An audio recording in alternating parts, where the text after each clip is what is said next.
bombë atomike. Do t'i bllokoj dhe do t'i shkatroj të gjitha pajisjet elektronike.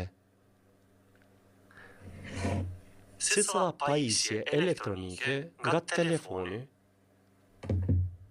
e larësja në shtëpi, makina për larjen e rrobave, veturat, hidrocentralet, termocentralet, gjithçka, interneti, kompjuteret, gjithçka janë teknologji elektronike. Dhe paramendone tani një Kosovë ku nuk do të funksiononte asgjë elektronike. Ku do të besim? Në çfarë situate dhe gjendje do të jetë popullata?